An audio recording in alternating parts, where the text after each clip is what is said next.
Saya coba jawab satu-satu. Pertama tentang karma. Di dalam Islam tidak ada yang namanya karma.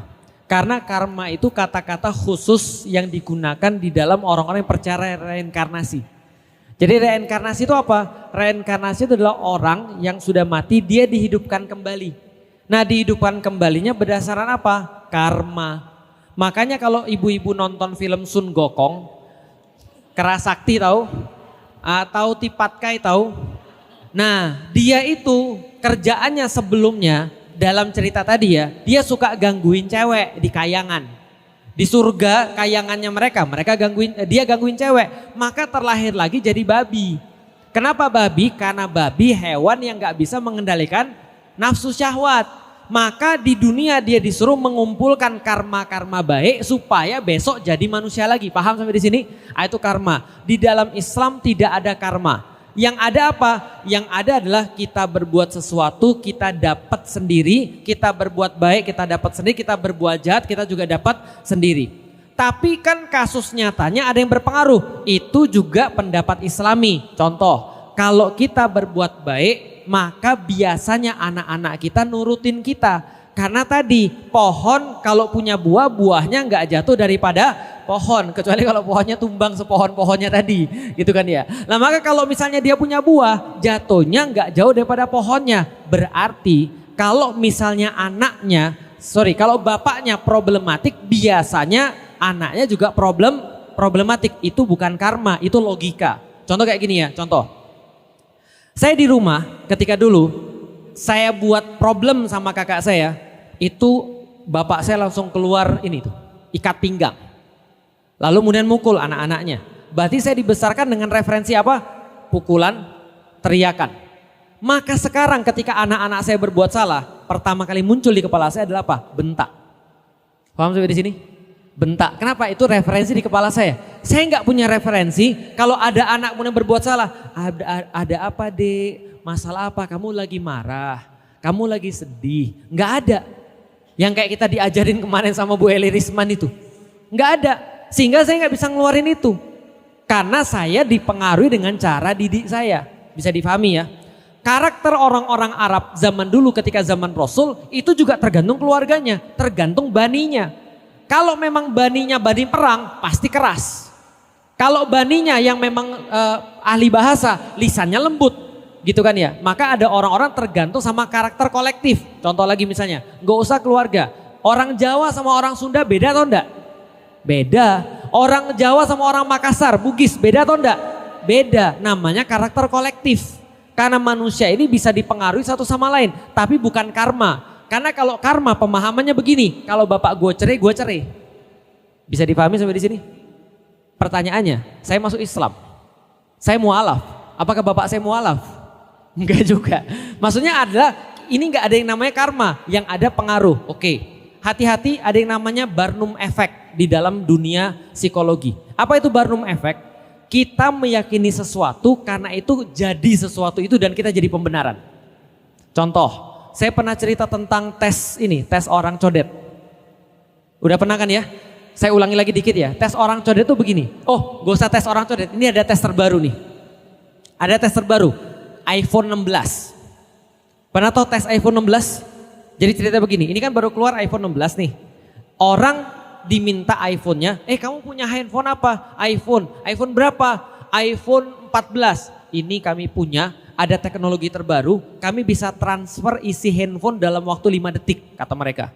Terus kami akan transfer pada iPhone yang baru, mau nggak? Kamu dapat promo. Jadi intinya gini, dia mau diganti teleponnya dengan handphone yang lebih baru, semua data-data teleponnya langsung dipindahin ke handphone baru itu. Paham sampai di sini?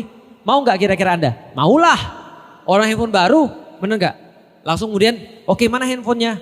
Diambil, diajak ngobrol. Kenapa kamu mau dan segala macam gitu-gitu. Ternyata yang diganti cuma casingnya doang. Lalu kemudian dikasih iPhone 16. Dan orang itu ketika dapat dia bilang, nah ini kami sudah copy handphone kamu di handphone yang baru, padahal handphone dia sendiri. Cuma diganti casing. Gimana kalau kamu ngeliat nih, cuma dilapin doang diganti casing. Gimana kamu? Wah, pegangnya aja udah beda nih. Padahal handphone siapa? Nah, kami sudah memberikan teknologi baru di dalam handphone baru ini, yaitu adalah dia lebih terang warnanya. Iya sih, kelihatan banget lebih terang. Dan kami sudah perbarui dengan teknologi AI terbaru sehingga gambar-gambarmu lebih cerah daripada sebelumnya. Dia buka, coba kamu buka fotomu. Oh ya buka foto. Oh ya ini lebih tajam nih, keren banget nih. Padahal handphone siapa? Handphone dirinya sendiri. Berarti masalahnya ada di mana nih? Di sini nih masalahnya. Dan dari sini karena dia sudah yakin dia punya handphone baru, maka dia merasa ini jadi lebih cepat nih. Jadi lebih terang nih. Karena yang sudah meyakini itu kepala dia buat kenyataannya sendiri. Dari kepala dia. Hati-hati banget dengan keyakinan kita. Itu udah bahasan kita dari awal banget. Hati-hati banget dengan keyakinan kita. Setiap orang yang merasa bahwasanya kalau bapakku ada masalah dengan perceraian, maka aku pasti ada perceraian juga. Maka kebanyakan berakhir dengan perceraian. Itu namanya Barnum Effect, itu diteliti. Maka keyakinan kita tuh hati-hati. Maka di dalam Islam kita disuruh apa? Berhusnudzon kepada Allah. Allah sesuai dengan prasangka hamba-hambanya. Nah artinya mungkin itu kejadian sama ibu bisa jadi, tapi belum tentu sebuah karma. Yaitu lebih kepada kita ambil pelajarannya aja. Karena banyak orang yang bapak ibunya baik-baik saja ternyata mereka juga cerai. Dan banyak orang-orang yang cerai juga ternyata dia baik-baik saja. Itu yang selalu saya sampaikan. Artinya setiap orang punya pilihannya masing-masing. Oke, berikutnya coba kita bahas nih. Mengenai tadi Ustadz. Atau misalnya kayak saya secara pribadi, kita gak usah cerita orang lain lah, saya cerita pribadi aja. Coba tanya sama Ummu Ali lah. Apa problematik, Anda bisa lihat di video sih. Saya pernah nanya sama Ummu Ali di satu video, kalau Umi punya komplain terhadap Abi, kira-kira komplainnya apa? Tahu nggak komplain Ummu Ali lah apa? Yang dia komplain dari saya. Kira-kira apa? Kamu tuh terlalu baik bagi saya. Enggak, bukan. Kalau itu komplainnya orang yang putus pacaran gitu kan. Tahu nggak komplainnya Ummu Ali kepada siapa? Kalau boleh sih, kalau boleh meminta Abi orangnya jangan terlalu temperamen. Paham? Berarti Anda lihat saya sabar kan? Tapi ketika Ummu Alila bilang di video itu bahwa suaminya bagi dia temperamen. Kenapa bisa begitu? Karena memang saya adalah orang yang berbeda di luar dan di rumah. Pertanyaannya, boleh nggak kita berbeda di luar dan di rumah? Boleh, yang nggak boleh maksiat. Kenapa saya berbeda di luar dan di rumah?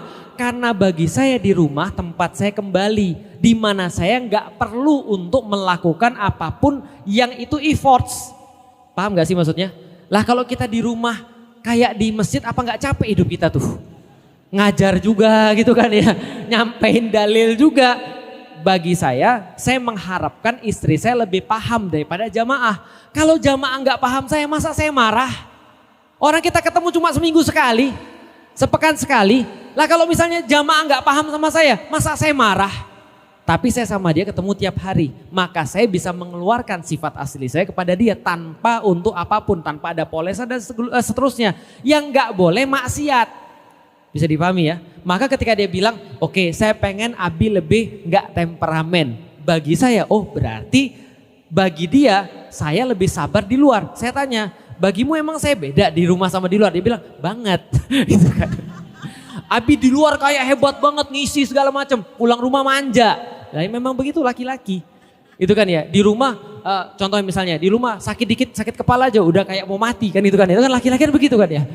Ya jangan dibilang begini, kamu di luar aja sok hebat, di rumah kayak orang mau mati, padahal cuma sakit panas meriang doang. Ya memang di luar kita harus menampilkan diri seperti itu. Dan begitulah Rasulullah. Rasulullah itu ketika di rumah, dia memang manja sama istrinya. Kan gitu kan ya. Kenapa? Karena memang di rumah itu tidak ada sekat. Makanya di dalam Al-Quran dibilang pada laki-laki perempuan itu pakaian kamu. Dan pada perempuan laki-laki itu pakaian kamu. Tahu maksudnya? Tidak ada yang perlu disembunyikan. Ibu yang ibu lihat cuma baju saya. Ibu nggak bisa lihat badan saya. Karena yang bisa lihat badan saya cuma istri saya. Karena itulah kita nggak perlu pakai baju di depan istri. Boleh nggak pakai baju maksudnya? Bukan nggak boleh, nggak pakai. Boleh, maksudnya itu nisa ukum harsulakum, itu maksudnya. Jadi tempat bercocok tanam tuh kita tidak ada batas di antara mereka. Selain itu juga adalah baju gitu kan ya. Selain baju tempat bercocok tanam ya sama. Artinya orang-orang tidak ada batas dengan istri. Istri tidak ada batas dengan suami. Artinya boleh kita berbeda tapi jangan maksiat. Oke, bahasan berikutnya.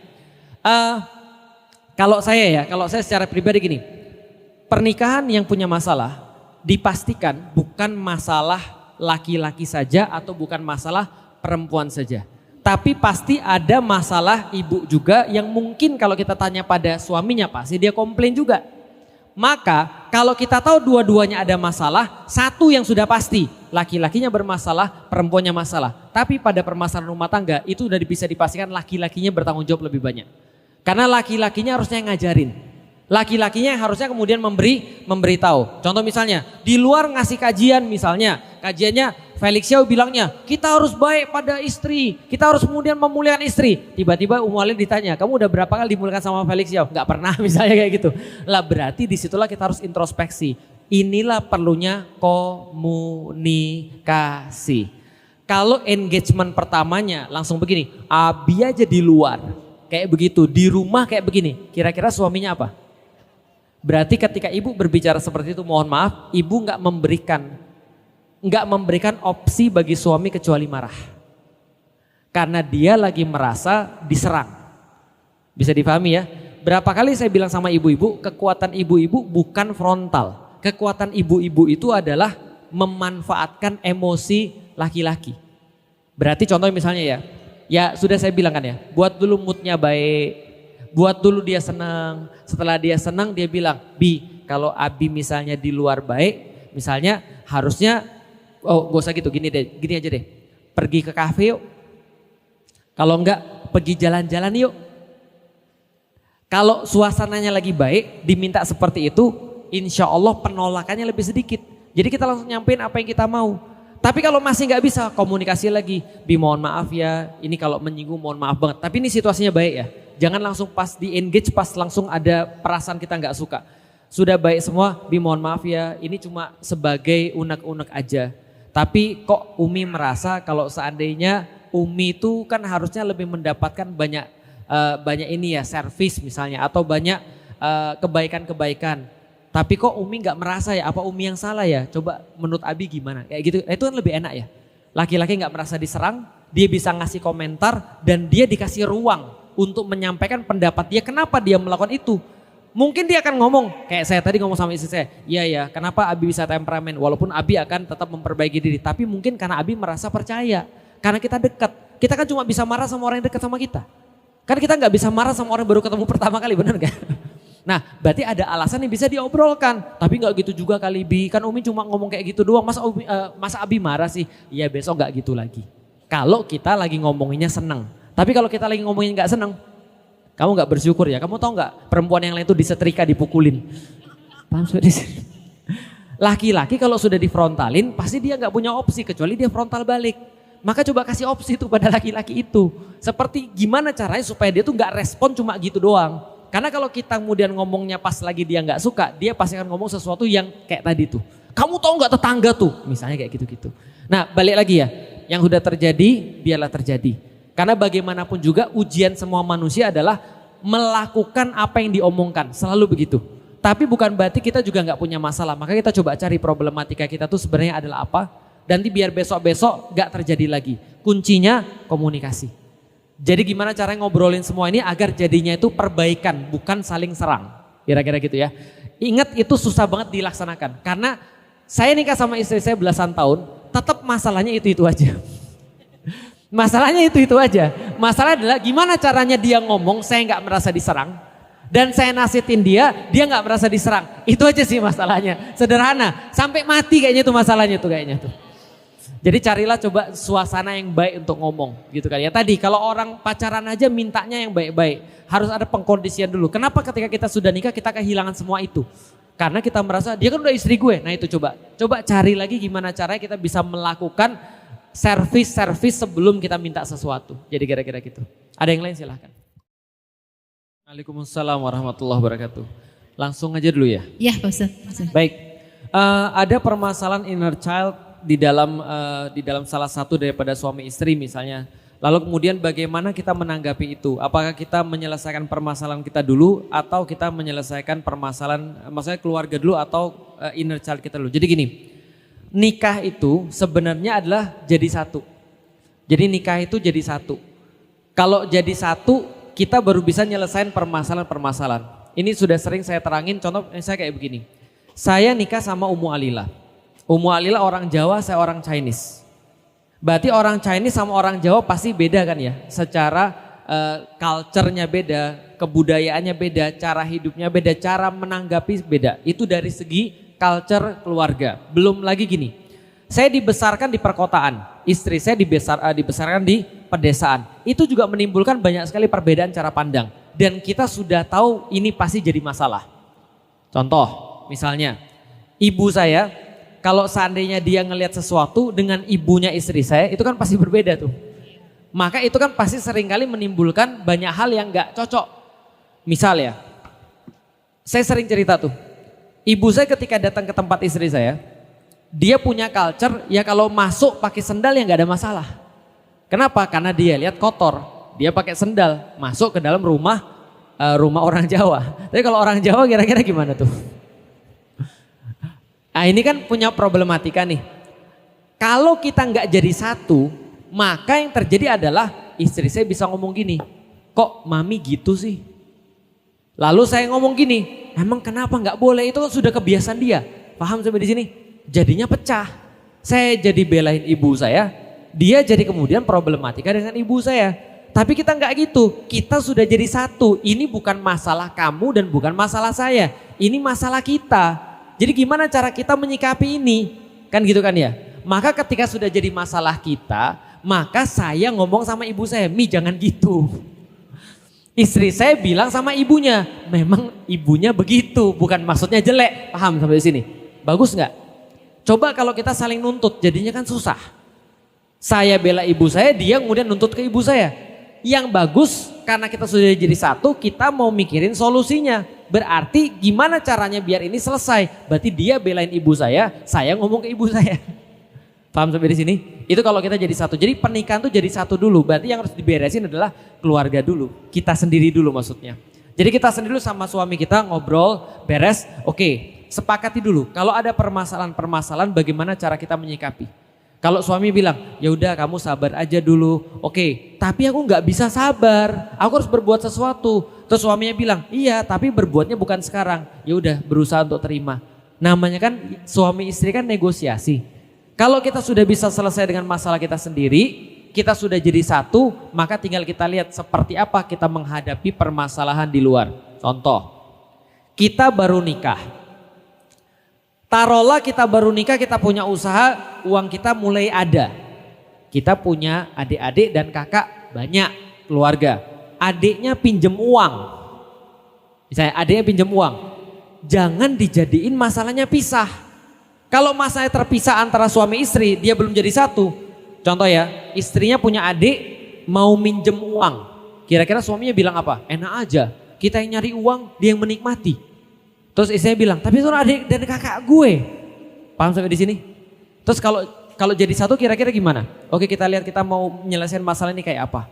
Oke, kita tahu bahwasanya kita punya uang, kita sudah punya alokasi. Kalau kita sudah punya lebih daripada alokasi, kita baru kasih gimana? Sepakat nggak kita? Sepakat. Nah kalau sudah sepakat, kamu yang ngomong sama keluargamu ya. Iya memang kita sekarang punya uang, tapi uang ini sudah dialokasikan untuk kepentingan tertentu.